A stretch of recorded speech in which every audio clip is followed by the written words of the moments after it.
Hello అండి, అందరికీ ఎలా ఉన్నారు?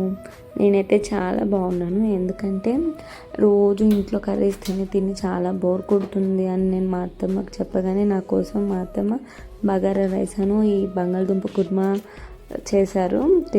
బంగాళదుంప కుర్మా టేస్ట్ అయితే చాలా బాగుంది. మీరు కూడా ట్రై చేస్తారని నేను ఈ వీడియో షేర్ చేస్తున్నాను. ఫస్ట్ దీనికోసం 1/2 కేజీ బంగాళదుంపలు తీసుకొని బాగా బాయిల్ చేస్తున్నారు. అవి బాయిల్ అయ్యాక దాంట్లో ఉన్న వాటర్ మొత్తం తీసేసి ఆ దుంపలకున్న పొట్టును కూడా ఒలిచేస్తున్నారు. ఆ పొట్టును కూడా తీసేసాక మనకి బంగాళదుంపలు కావాల్సిన సైజులో కట్ చేసుకోవాలంట. కొంచెం పెద్ద సైజు ఉంటేనే బాగుంటుందని చెప్పి కొంచెం పెద్దగానే కట్ చేస్తున్నారు. అవి కట్ చేసుకున్న తర్వాత స్టవ్ ఆన్ చేసి ఒక బాండీ పెట్టుకొని దాంట్లో 2 టీ స్పూన్ ఆయిల్ యాడ్ చేసుకున్నారు. దాంట్లో 2 లవంగాలు, దాల్చిన చెక్క, కొంచెం షాజీరా, 1 ఆనియన్, 2 పచ్చిమిర్చి, కొంచెం కరివేపాకు యాడ్ చేసుకొని బాగా మిక్స్ చేసుకున్నారు. ఒకసారి మిక్స్ చేసుకున్న తర్వాత కొంచెం పసుపు కూడా యాడ్ చేసి బాగా ఫ్రై చేస్తున్నారు. మనకి ఆనియన్ అనేది బాగా ఫ్రై అయ్యే వరకు మిక్స్ చేసుకోవాలి.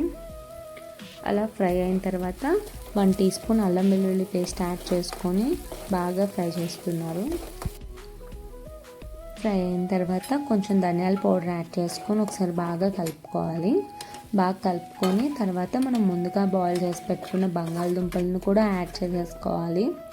యాడ్ చేసేసుకొని సాల్ట్ యాడ్ చేసుకోవాలి. సాల్ట్ అనేది మీ టేస్ట్కి తగ్గట్టు యాడ్ చేసుకోండి. మేమైతే 1 స్పూన్ సాల్ట్ యాడ్ చేసుకొని 1.5 స్పూన్ కారం యాడ్ చేసుకున్నాము. యాడ్ చేసుకొని ఒకసారి బాగా మిక్స్ చేసుకుందాము.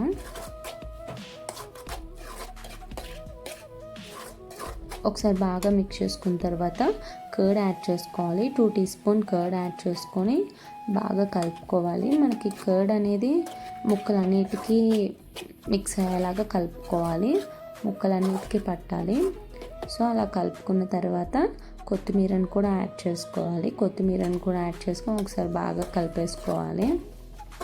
తర్వాత మనం కొంచెం కొబ్బరి, జీడిపప్పు, గసాలు మిక్సీ పట్టి అది కూడా దీంట్లో యాడ్ చేసేసుకోవాలి. యాడ్ చేసుకొని ఒకసారి బాగా మిక్స్ చేసుకుందాము. మీకు వాటర్ సరిపోయాయంటే పర్లేదు, లేకపోతే ఇంకొంచెం వాటర్ అయినా యాడ్ చేసుకోవచ్చు. మేమైతే ఇంకొంచెం వాటర్ యాడ్ చేసుకొని ఒకసారి బాగా కలుపుకున్నాము. ఒకసారి బాగా అలా మిక్స్ చేసుకున్న తర్వాత మూత పెట్టుకోవాలి. ఇలా మధ్య మధ్యలో మూత ఓపెన్ చేస్తూ కలుపుకుంటూ ఉండాలి. మనకి ఆయిల్ అనేది పైకి తేలేంత వరకు ఈ కర్రీని ఉడికించాలంట. ఆయిల్ అనేది పైకి తేలింది చూసారా? ఇలా ఆయిల్ పైకి తేలాక ఇంకా స్టవ్ ఆఫ్ చేసేసుకొని సర్వ్ చేసుకోవడమే. టేస్ట్ అయితే చాలా బాగుంటుంది. ఈ కుర్మాని మనం చపాతీలోకి కానీ లేకపోతే బగారా రైస్లోకి కానీ తీసుకుంటే టేస్ట్ చాలా బాగుంటుంది. మేమైతే బగారా రైస్లోకి తీసుకున్నాము. నైట్ చపాతీతో కూడా తిన్నాము. అందుకే మీకు షేర్ చేశాను.